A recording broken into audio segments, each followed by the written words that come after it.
Like, if you truly cared about the citizens in this country and we were your fellow Americans, you wouldn't put us at risk. So a couple nights ago, we had the State of the Union address. I didn't watch it, but I did go back and sort of clip through it. One thing I noticed that irked me in the beginning was old Joe had the nerve to look in the camera and say, "My fellow Americans." And if you feel the same way I feel over the last couple of years about everything that's been going on in the country, to sit there and look at me and say fellow American as if we're in some kind of partnership together, or we think the same way, or we're on the same team, I kind of didn't like the way he said that, looking at me through the camera. It's like, I'm not your friend. I'm not your bro. I don't agree with anything that you're doing. And the trouble and the hardship that you've caused so many people the last 3 years, the way you've handled things in this country, there is no fellow American. There's so many things that have happened since 2020. There's so many things that have happened that have caused just chaos for people in this country and the way they live their lives and the things that they do. And they're all resulting from decisions and policies and things that you've implemented over the last 3 years that none of us wanted.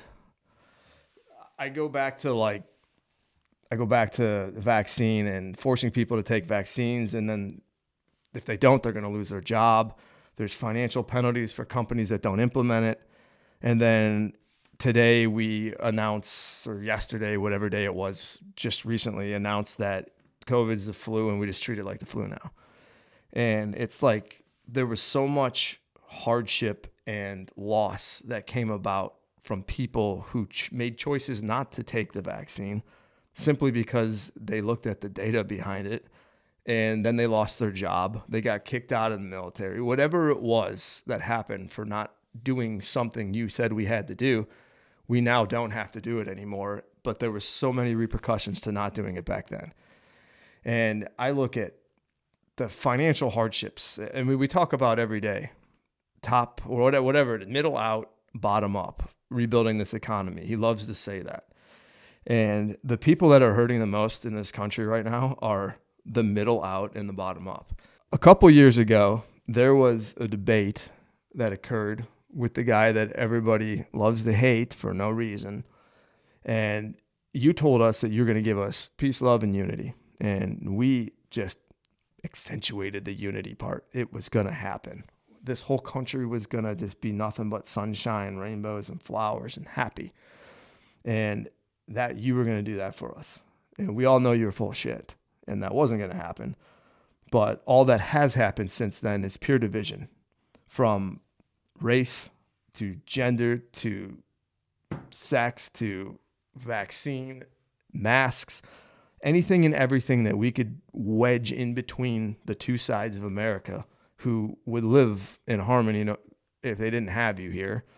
Everything that you could wedge between us, you have. And it has done nothing but divide people and make people hate each other. I mean, I've never seen more people defriend each other that used to otherwise be friends in the past over political things, political comments, arguments that have all resulted from things that you come out and say and do, not just you in general, but your administration. And if we were truly your fellow Americans, you wouldn't try to make us hate each other. You would try to bring us together and unite. And that's just not happening, not one bit. Another thing that we talk about all the time is rights, everybody's rights. And I feel like the way that things are now is the only rights that we care about for the administration in charge is the rights that help us get votes in elections. We only care about the rights that identify with our political ideology that we have as supporters for our party, not the rights of everybody. Because if you did care about the rights of everybody, you wouldn't have a tax on the Second Amendment and a person's right to defend themselves and their families. You would support that right equally as you do across the board with everybody else. But the problem is that the right to keep and bear arms as an American citizen is not something that you identify with politically, so it's not something that you can support. You want to trample on that one, but you will go out there and push for the rights of everything else. And the way I see it is, if you were truly an American, a fellow American, you would be out there equally supporting everybody's rights, because they are defined by our Constitution. It's our God-given rights in this country, and you can't just pick and choose which ones you want based on your political ideology. I don't want to be called your fellow American, right? Because I don't support the stuff that you're doing. I don't identify with it. It's not American in my opinion. So many of these policies, so many of these agendas, so many of these things, these books that you used to sign and hold up on Instagram and Twitter and say, hey, look what I did today. I signed something. So many of these things have just been a detriment to our country. They haven't helped.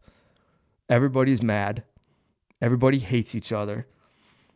Everybody is more broke now than they were 5 years ago. It's just our border is more dangerous, not to mention that we're telling people they need to pay their fair share in taxes, but then you take it all and you send it to Ukraine against everybody's wishes. And it's just, enough is enough. Like, if you want to be a fellow American, start doing things that Americans want, things that Americans believe in, things that Americans think will help mend everybody, all of our feelings towards each other. They're going to help the country grow. They're going to bring money back in people's wallets. They're going to make your dollar go further. They're going to make you be able to buy food at the grocery store that's not $200 for 6 things. Like, it's getting a little old. So another thing that bothers me that my fellow American would never do is the constant threat of illegals that have come across the border. And while it's happening, it can't be debated that it's not happening, that it is happening. It's the fact that we stand there and we deny it over and over again as if it's not a problem. And now we've got people in this country that are being harmed by illegals that have crossed the border without documentation, coming into our country, just dispersing everywhere throughout our cities.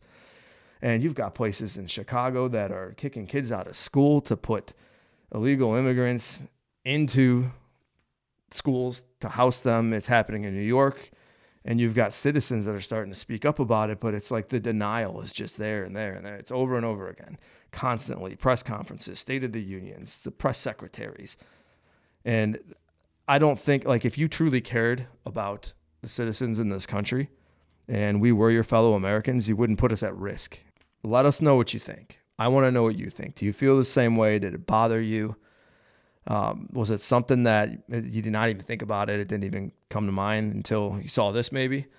Let us know below in the comments, and don't forget to subscribe.